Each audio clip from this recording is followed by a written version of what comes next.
நடந்தாலும்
இன்னைக்கு 6 மணிக்கு சாயங்காலம் வர சொல்லுவாங்க.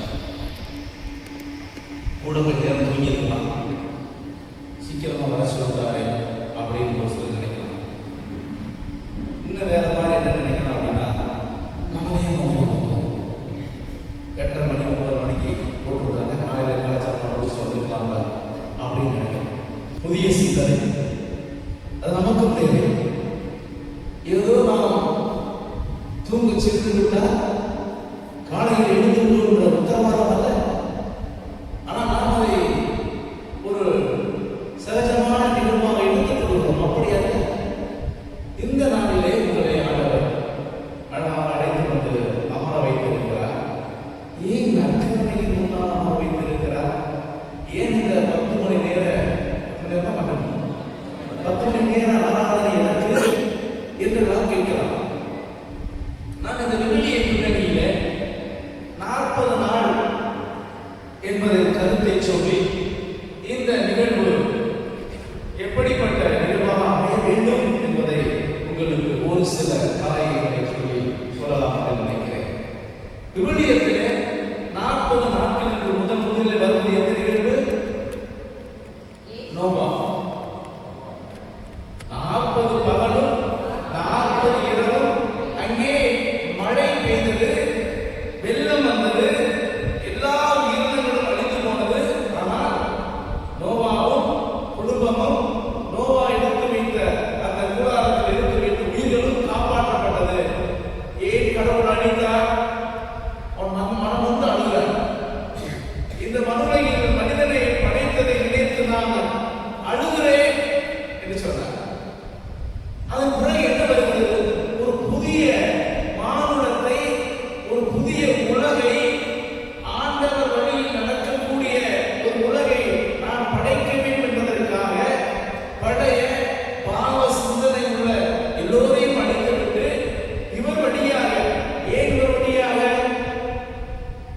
அவர் ஒருவரே ஆண்டவருக்கு பயந்து நடக்கிற இதயத்தை கொண்டவராக இருந்ததால் அவரை விட்டு வைத்தார்.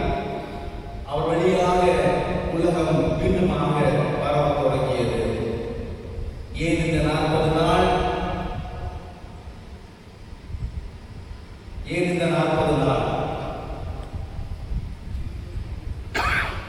இப்ப நம்ம நினைக்கலாம், என் வயிற்றுல வந்து பிறகுல நீ ஒன்ன புத்தகத்துக்கு ஒரு கல்ல புத்தகம் அப்படின்னு சொல்லலாம். எங்கே தவறு நடந்தது? எப்படி தவறிழைத்தோம்? ஏன் அப்படி நம் குழந்தைகளை ஏசுகிறோம் என்று நாம் சிந்திப்பதற்கு இந்த 40 நாள் ஒரு புதிய இதயத்தை, ஒரு புதிய சிந்தனையை, ஒரு புதிய வாழ்வுக்கான வடிவத்தை அமைத்துக் கொள்ள இந்த 40 நாள். இரண்டாவது நிகழ்வாக இங்கே பார்க்கிறோம். மோசே 40 இரவு பகலும் சீனாய் மலையிலே அமர்ந்து செபித்து ஆண்டவருடைய அந்த 10 கட்டளைகளை பெறுகிறார். எகிப்தில் இருந்து உலகிலே மிகவும் பழமையான நாடு தெரியுமா? எகிப்து. அங்கிருந்து அடிமை தளத்திலிருந்து அந்த இஸ்ரவேல் தேசத்து மக்களை கூட்டி வருகிறார். எகிப்து மக்களை, எகிப்திலிருந்து இஸ்ரவேல் மக்களை அவர் பாலும் தேனும் பொழியும் கானான் தேசத்திற்கு அழைத்து வருவதற்கு அந்த வழியிலே அந்த சீனாய் மலையிலே 40 நாட்கள் அமர்ந்து ஜெபிக்கிறார். ஏன் தெரியுமா? இந்த புதிய சமூகம் அடிமைத்தனத்திலிருந்து மீட்கப்பட்டவர்கள், இந்த புதிய சமூகம் ஒரு புதிய வாழ்வை வாழ வேண்டும் என்பதற்காக. எப்படிப்பட்ட வாழ்வை? கடவுளின் பார்வையில் இந்த வாழ்வு எப்படிப்பட்டதாக இருக்க வேண்டும் என்பதற்காக 10 கட்டளைகளை கடவுளே திருவாய் ஒளிந்து மலர்ந்ததை சொன்னதை அவரை கொண்டு வருகிறார். கட்டளைகள் அவசியமா? 40 நாள் உட்கார்ந்து சந்திக்கணும்.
என்று சொல்லக்கூடிய இடத்திற்கு ஓடுகிறார்.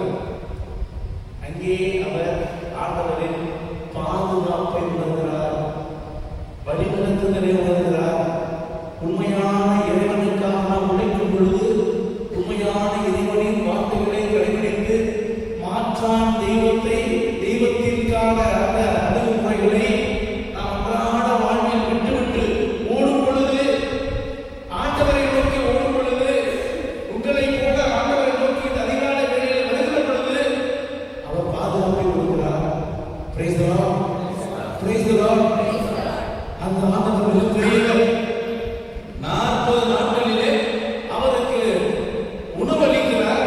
காலத்தின் வழியாக அவருக்கு உணவூட்டி வலுவூட்டி அவரை அந்த படைப்பிற்காக தயார்படுத்துகிறார். கிறிஸ்தியேசுவின் பிரியமான சகோதர சகோதரிகளே, அதற்கு அடுத்து பார்க்கிறோம். யார் பார்க்கிறோம்? ஜோனா இறைவனை பார்க்கிறோம். எதுக்காக ஜோனா இறைவனை வர்றாங்க? நினிவே நகர மக்கள், நினிவே நகர மக்கள் யாரு? புதையிறந்தவர்கள், பாவம் செய்தவர்கள். அவர்களுக்காக இறைவாக்கு உரைக்க செல்ல அவர் அனுப்பப்படுகிறார். நான் யூதன் அல்லவா, கடவுள் தேர்ந்தெடுக்கப்பட்ட இனத்தை சேர்ந்தவன் அல்லவா, நான் போய் இந்த இனத்தாருக்கு இறைவாக்கை சொன்ன இந்த மக்கள் என்ன நினைப்பார்கள்? அது எனக்கு அவமானம் அல்லவா என்று சொல்லிக்கொண்டு தப்பி ஓடி நினைத்த அந்த யோனாவை கடவுள் எப்படி அற்புதமாக ஆட்கொள்கிறார். கப்பல் பயணத்திலே மீனின் வயிற்றுக்குள்ளே இருந்து அற்புதமாக காப்பாற்றி வந்து அவர் உறவனை இடத்திற்கெல்லாம் அழைத்து சென்று நினிவே மக்களுக்கு இறைவாக்கை சொல்ல வைக்கிறார். 40 நாள் நடந்தது. அவர்கள் உரைக்கிறார், மனமாறுங்கள். அவங்க சாப்பிட முடித்து அவர் நோன்பை அரசு முதல் விலங்குகளை சாப்பிட பூசி அந்த நோன்பை முன்னெடுக்கிறார்கள். ஆண்டவர் மனமாறுகிறார். எதற்காக 40 நாட்கள்? இதற்காக 40 நாட்கள் நாம் தீய வழியிலிருந்து விலகிச் செல்ல தீர்மானிக்கிற பொழுது, அந்த தீர்மானத்தின் அடிப்படையிலே நாம் சில காரியங்களை முன்னெடுக்கிற பொழுது ஆண்டவர் நம்மை பாதுகாக்கிறார். சீக்கிய புத்தகம் 33ஆம் அதிகாரம் 11 என்ன சொல்லுது? தீயவர்கள் பாவிகள் அழிந்து போக வேண்டும் என்றால் நான் விரும்புகிறேன், அவர்கள் மனமாற வேண்டும் என்றல்லவா விரும்புகிறேன். கடவுள் 40 நாட்கள் கொடுத்திருப்பதற்காக நம் வாழ்வை சீர்தூக்கி பார்த்து ஆராய்ந்து பார்த்து ஆண்டவருக்கான வழியில் நமது வாழ்வை வடிவமைத்துக் கொள்ள அல்லவா. திரும்பி தொடர்ந்து பார்க்கிறதா 14 அந்த தீயவன் சாக வேண்டும் என்று நான் ஆணையிட்டு கூறியிருந்தாலும் அவன் மனமாறி நேர்மையான வழியில் நீதியான வழியில் நடக்க முற்படுவானேயாகில் நான் அவனை அழிக்க மாட்டேன், அவன் சாக மாட்டான் என்பது உறுதி இன்னும் என்பதையும் சொல்கிறார். ஆக இந்த 40 நாட்களிலே, அதில் குறிப்பாக இந்த நாளிலே ஆண்டவருடைய காலத்தின் தொடக்கமாக முதல் நாளிலே ஆண்டவருடைய திருப்பாதத்தை நோக்கி வந்திருக்கிறோம், அமர்ந்திருக்கிறோம். ஆண்டவருடைய ஆலய உச்சத்திலே ஒரு நாள் வாழ்வது வேறெங்கும் 1000 நாட்கள் வாழ்வதற்கு மேலானது. இதிலும் குறிப்பாக தமக்காலத்திலே இந்த அருமையான நாளிலே ஆண்டவருடைய ஆலயத்திலே அமர்ந்து இந்த கர்த்தருடைய நாதரை நோக்கி ஜெபிப்பது என்பது மிகவும் சாலச் சிறந்ததாக இருக்க போகிறது. இந்த ஆலயத்திலே அமர்ந்து உங்கள் சிந்தனைகளை மாற்றி அமைக்கிற பொழுது, உங்கள் வாழ்வுக்கான வழிகளை நீங்கள் ஆராய்ந்து சரி செய்கிற பொழுது, இந்த நாளின் தொடக்கம், இந்த நாளில் கிடைக்கக்கூடிய ஆசீர்வாதம் என்பது உங்கள் வாழ்க்கையில் அளப்பரிய மிகப்பெரிய நன்மைகளை நன்மை திறன்களை விளைவிக்க போகிறது என்பதையும் நாம் உணரக்கூடிய நாள் இந்த நாள். பிரியமான சகோதர சகோதரிகளே, இயேசு 40 நாள் அவர் ஞானத்துக்கு போனார். அதற்கான காரியங்களை இந்த மாலையிலே நாம் பார்க்கலாம். ஏன் போறான், எதுக்கு போறான் அப்படிங்கிற இன்னைக்கு மாலையில் திருப்பணியில் பார்க்கலாம். அதன் சாராம்சம் என்ன? சாராம்சம் என்ன? அவர் ஒரு பணிக்கு அழைக்கப்பட்டிருக்கிறார், அனுப்பப்படுகிறார். இந்த மக்களை மனமாற அனுப்பப்படுகிறார். நற்செய்தி அறிவிக்க அனுப்பப்படுகிறார். கடவுளின் மகன்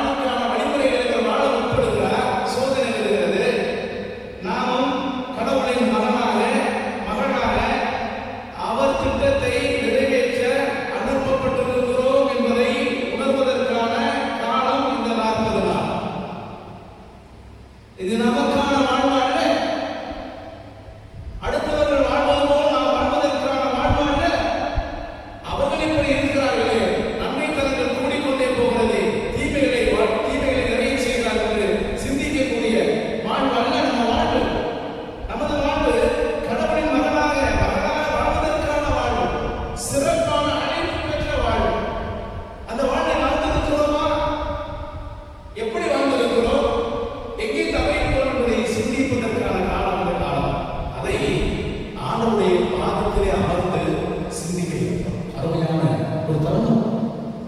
பராக்குகளையெல்லாம் நாம் அப்புறப்படுத்திவிட்டு இந்த கர்த்தருடைய நாமத்திற்கு முன்னாலே நாம் சிந்திக்க இருக்கிறோம்.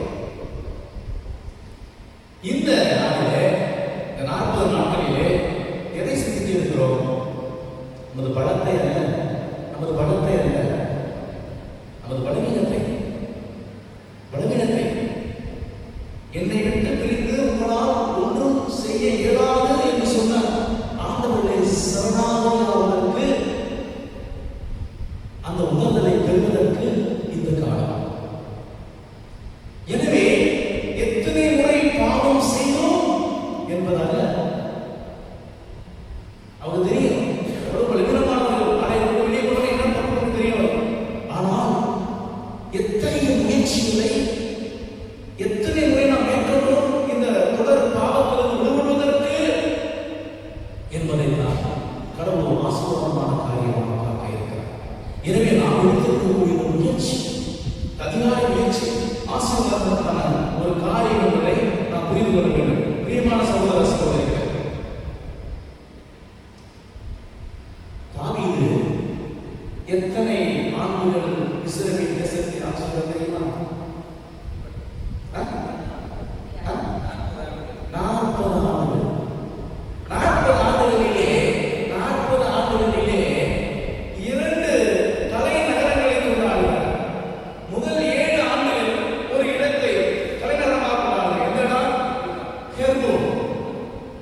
நல்லா புரிஞ்சுக்கோங்க. 7 முழுமை, ஒரு முழுமையாக இருந்து ஆட்சி செய்த பிறகு 40 ஆண்டுகள் ஆட்சியிலே 7 ஆண்டுகள் முழுமையாக ஹெர்மோன் நகரிலே ஆட்சி செய்த பிறகு வேறு என்ன செய்கிறார்? எருசலேமை மையமாக கொண்டு 33 ஆண்டுகள் ஆட்சி செய்கிறார். 33 ஆண்டு. இயேசு இருக்கிறாரு. எங்கே இருக்கிறார்? எருசலேம். உலகத்தின் மையம் ஜெருசலேம். கடவுள் தேர்ந்தெடுத்த நகரம் ஜெருசலேம். எனவே தான் அவர் தாவீது உலகத்திலே வந்தார் என்று சொல்லுவார். ஆக 40 இருக்கட்டும், 33 இருக்கட்டும், 7 இருக்கட்டும், இதற்கெல்லாம் ஆண்டவருடைய பார்வையிலே ஒரு அர்த்தம் உண்டு. ஆக இந்த 40 நாள் நிகழ்வுகளிலே முதலாக அந்த நோபா கண்டுகொண்டது என்ன? கடவுள் வல்லமையோடு இருக்கிறார். இந்த 40 நாள் நிகழ்வுகளிலே, இந்த நாள் அமர்விலே நாம் கண்டுகொள்ளக்கூடிய முதல் காரியமாக என்ன இருக்கும்போது, நாம் கண்டுகொள்ளக்கூடிய முதல் காரியம் என்னவாக இருக்க போகிறது? கடவுள் வல்லமையோடு இருக்கிறார். அரசருக்கெல்லாம் அரசராக, தெய்வங்களுக்கெல்லாம் தெய்வமாக வல்லமையோடு செயல்படக்கூடியவராக இருக்கிறார். ஆண்டவருக்கு உயர்ந்திருக்கக்கூடிய காலம் இந்த காலம். அதைத்தான் நீங்கள் இந்த ஆண்டவர் பாதத்திலே அமர்ந்து ஜெபிக்க இருக்கிறீர்கள். 2வது ஆளாக பார்த்தோம் மோசே. மோசே எங்கே இருந்தார் 40 நாட்களாக?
கிடையாது.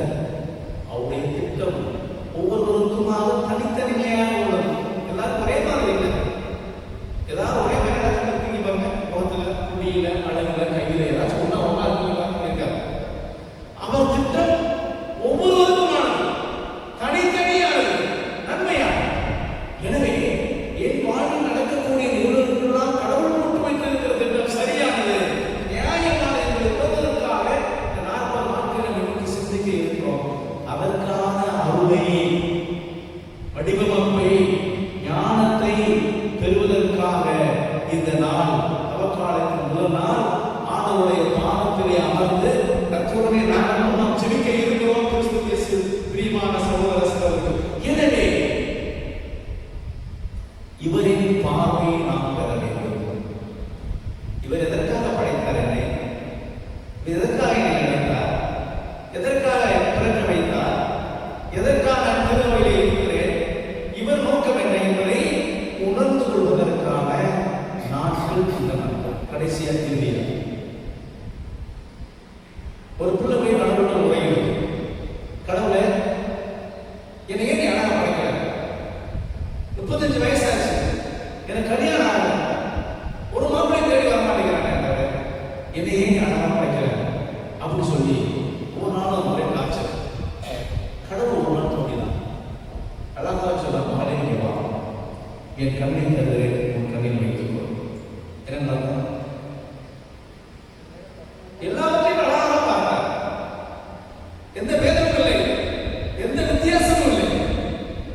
கடவுள் பார்வையில் எல்லாம் அழகு, எல்லாம் அறிவு, எல்லாம் ஞானம், எந்த குறைபாடும் இல்லை. இந்த 40 நாட்கள் என்பது, இந்த தவக்காலம் என்பது அந்த கடவுளின் பார்வையை, கடவுளின் சிந்தனையை, கடவுளின் எண்ணத்தை, கடவுளின் செயல்பாடுகளை நாம் உள்வாங்கி செய்வதற்கு கொடுக்கப்பட்டிருக்கும் காலம் இந்த காலம். அதை பெறக்கூடிய அவரின் ஊற்றாக இருப்பது நற்கருணை. இந்த நற்கருணையில் இருந்துதான் உங்கள் வாழ்வுக்கு தேவையான அருளும் ஆற்றலும் வல்லமையும் ஊற்றெடுத்து வருகிறது, வழிந்து வருகிறது. எனவேதான் ஒரு பக்கத்தை இந்த அதிகார வேளையிலே, இந்த முதல் ஞாயிற்றுக்கிழமையிலேயே இந்த ஒரு அற்புதமான காரியத்தை செய்திருக்கிறார்.